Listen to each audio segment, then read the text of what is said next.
Hello दोस्तों, मैं आपसे एक सिंपल क्वेश्चन पूछना चाहती हूँ। सोचिए, एक कंपनी के मैनेजर आप बन गए हो। ऑफिस में 100 एम्प्लॉई है। हर एम्प्लॉय अपनी मर्जी से काम कर रहा है। कोई 10 बजे आ रहा है, कोई बॉस की बात ही नहीं सुन रहा है, किसी को पता ही नहीं कि रिपोर्ट किस मैनेजर को देनी है। आपको क्या लगता है, ऐसी कंपनी कितने दिन सक्सेसफुल चल पाएगी? बिल्कुल भी नहीं चल पाएगी। इसी प्रॉब्लम का सॉल्यूशन लगभग 100 साल पहले एक फ्रेंच मैनेजमेंट थिंकर ने दिया था। उनका नाम था हेनरी फ्योल। उन्होंने मैनेजमेंट को इफेक्टिवली चलाने के लिए 14 प्रिंसिपल ऑफ मैनेजमेंट दिए। और सबसे इंटरेस्टिंग बात, ये प्रिंसिपल आज भी गूगल, टाटा, रिलायंस और इन्फोसिस जैसी कंपनी में किसी न किसी फॉर्म में यूज़ किए जाते हैं।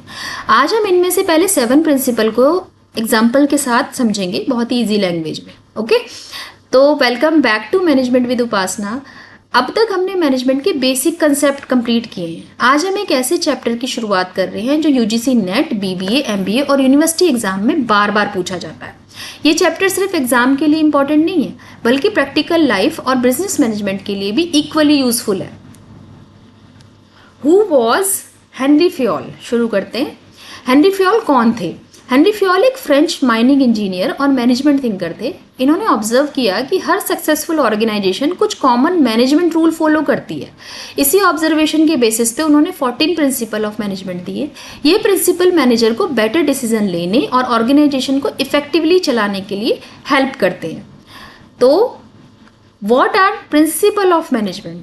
एक सिंपल डेफिनेशन याद रखिए। Principle of management are general guidelines that help manager take effective decisions and improve organisation performance. Simple language में ये मैनेजमेंट के रूल्स नहीं है, ये गाइडलाइंस है। मैनेजर सिचुएशन के अकॉर्डिंग इन्हें अप्लाई कर सकता है। There is a exam tip, principle are flexible not rigid. ये लाइन बहुत इंपॉर्टेंट है। हम आते हैं अब अपने पहले प्रिंसिपल पे, division of work. Henri Fayol कहते हैं, जब काम को छोटे छोटे पार्ट्स में डिवाइड किया जाता है और हर पर्सन को उसकी स्किल के अकॉर्डिंग काम दिया जाता है, तो एफिशिएंसी और प्रोडक्टिविटी दोनों इंक्रीज हो जाती है। सिंपल लैंग्वेज में 1 person equal to 1 specialise work. For example, सोचिए एक रेस्टोरेंट है। एक ही पर्सन अगर ऑर्डर भी ले, फूड भी बनाए, बिलिंग भी करे और टेबल भी क्लीन कर दे, तो क्या सर्विस फास्ट होगी? नहीं होगी। लेकिन एक शेफ सिर्फ कुकिंग करे, एक कैशियर सिर्फ बिलिंग करे और वेटर सिर्फ सर्विंग करे, तो काम जल्दी और बेटर क्वालिटी के साथ कंप्लीट होगा। इसी को कहते हैं डिवीजन ऑफ वर्क। एक एग्जाम टिप याद रखिए, स्पेशलाइजेशन इंक्रीज एफिशिएंसी। ये लाइन बहुत इंपॉर्टेंट है। अब सवाल ये है, अगर मैनेजर के पास अथॉरिटी ही ना हो तो क्या वो एम्प्लॉय से काम करवा पाएगा? इसी का जवाब देता है हेनरी फ्योल का दूसरा प्रिंसिपल, अथॉरिटी एंड रिस्पॉन्सिबिलिटी। अब अगर किसी मैनेजर को टीम से काम करवाना है, लेकिन उसके पास डिसीजन लेने की अथॉरिटी ही ना हो, तो क्या वो अपनी टीम को इफेक्टिवली लीड कर पाएगा? बिल्कुल नहीं। इसीलिए हेनरी फ्योल कहते हैं, अथॉरिटी और रिस्पॉन्सिबिलिटी हमेशा साथ साथ चलनी चाहिए। इसका मतलब है डिसीजन लेने और ऑर्डर देने का अधिकार। रिस्पॉन्सिबिलिटी का मतलब है दिए गए काम को पूरा करने की जिम्मेदारी। सिर्फ अथॉरिटी देना और रिस्पॉन्सिबिलिटी ना देना, या सिर्फ रिस्पॉन्सिबिलिटी देना और अथॉरिटी ना देना, दोनों ही सिचुएशन गलत है। फॉर एग्जाम्पल, सोचिए एक स्कूल में प्रिंसिपल ने एक टीचर को एनुअल फंक्शन का इंचार्ज बना दिया। अगर टीचर को रिस्पॉन्सिबिलिटी तो दे दी, लेकिन बजट अप्रूव करने या फिर टीम बनाने का अधिकार उसको नहीं दिया, तो क्या वो फंक्शन सक्सेसफुल ऑर्गेनाइज कर पाएगा? नहीं। इसीलिए अथॉरिटी और रिस्पॉन्सिबिलिटी का बैलेंस बहुत जरूरी है। एक एग्जाम टिप है, authority equal to right to give order, responsibility equal to duty to perform work. Next हमारा प्रिंसिपल आता है डिसिप्लिन। अब आते हैं अपने थर्ड प्रिंसिपल पे। मैनेजमेंट में डिसिप्लिन का मतलब होता है रूल्स फॉलो करना, टाइम का रेस्पेक्ट करना और ऑर्गेनाइजेशन की पॉलिसीज को प्लान करना। फॉर एग्जाम्पल, एक क्रिकेट टीम इमेजिन कीजिए, अगर प्लेयर प्रैक्टिस पर टाइम से ना आए, कोच तो क्या होगा फिर? कोच की स्ट्रेटेजी फॉलो ना कर पाए, है ना, और अपनी मर्जी से ही फील्डिंग पोजीशन को बदलते रहें, तो मैच जीतना क्या हो जाएगा? बहुत मुश्किल हो जाएगा। इसी तरह ऑर्गेनाइजेशन में भी डिसिप्लिन सक्सेस की फाउंडेशन होती है। एक एग्जाम टिप है इसके लिए, good discipline create a positive work culture and improve productivity. Correct. Next हमारा प्रिंसिपल आता है यूनिटी ऑफ कमांड। अब एक इंटरेस्टिंग सिचुएशन सोचिए, आप ऑफिस में काम कर रहे हैं, एक मैनेजर कहता है ये रिपोर्ट आज ही कंप्लीट करो, और दूसरा मैनेजर कहता है नहीं पहले प्रेजेंटेशन बनाओ। अब आप किसकी बात मानेंगे?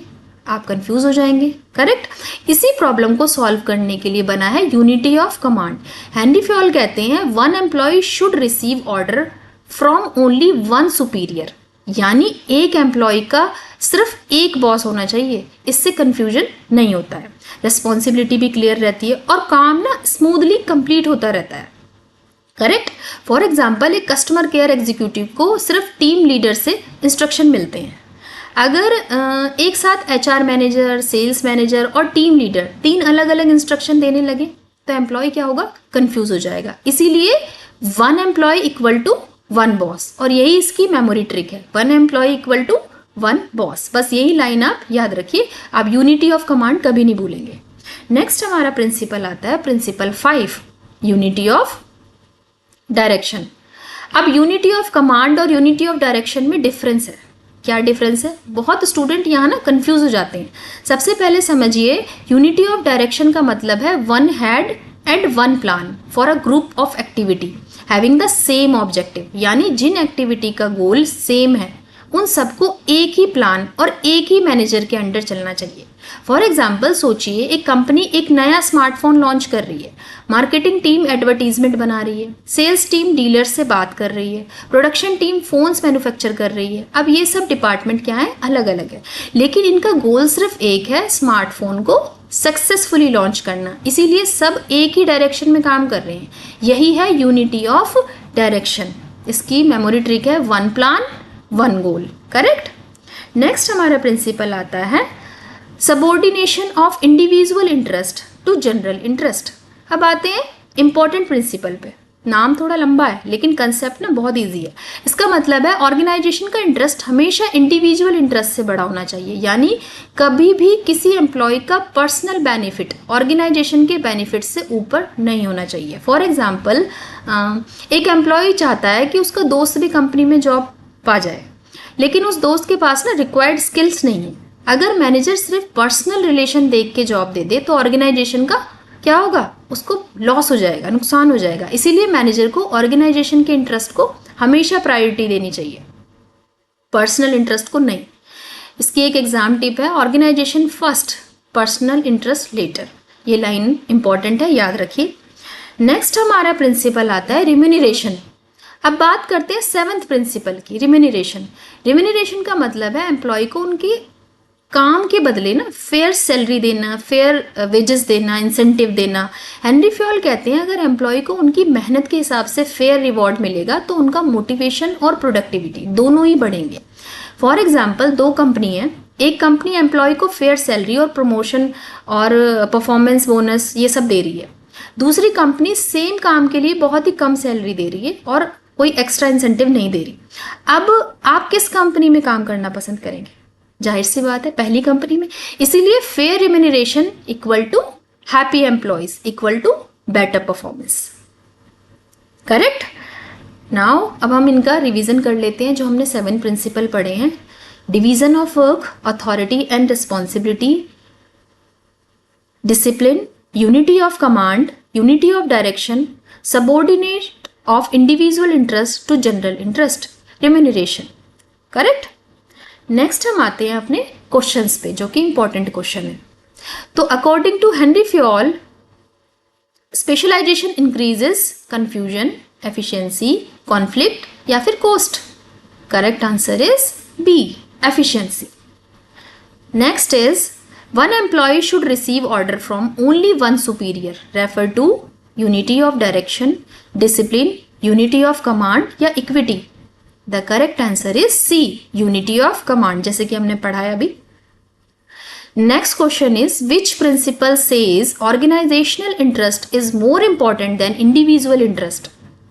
Remuneration, order, subordination of individual interest या फिर equity. The correct answer is C, subordination of individual interest. Next question is fair wages and incentive are related to discipline, remuneration, initiative, scalar chain. The correct answer is B, remuneration. अब आते हैं हम कुछ short question पे। Who was Henry Fayol, ये मैंने आपको बहुत क्लियरली समझा दिया, आई होप इसका आंसर आप दे पाएंगे। Define principal of management, explain division of work, what is unity of command, explain remuneration. तो दोस्तों आज हमने हेनरी फ्योल के 7 प्रिंसिपल ऑफ मैनेजमेंट को सिंपल लैंग्वेज में और रियल लाइफ एग्जाम्पल के साथ बहुत अच्छे से समझा है। याद रखिए ये प्रिंसिपल सिर्फ एग्जाम के लिए नहीं बल्कि प्रैक्टिकल मैनेजमेंट और लीडरशिप के लिए भी बहुत इंपॉर्टेंट है।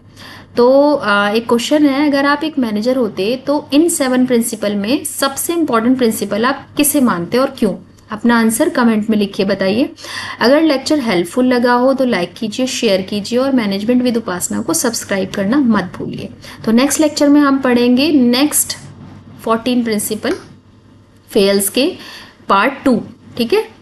तो एग्जाम्पल के साथ हम इसे कवर करेंगे। तो thank you for watching, keep learning, keep growing and I will see you in the next lecture.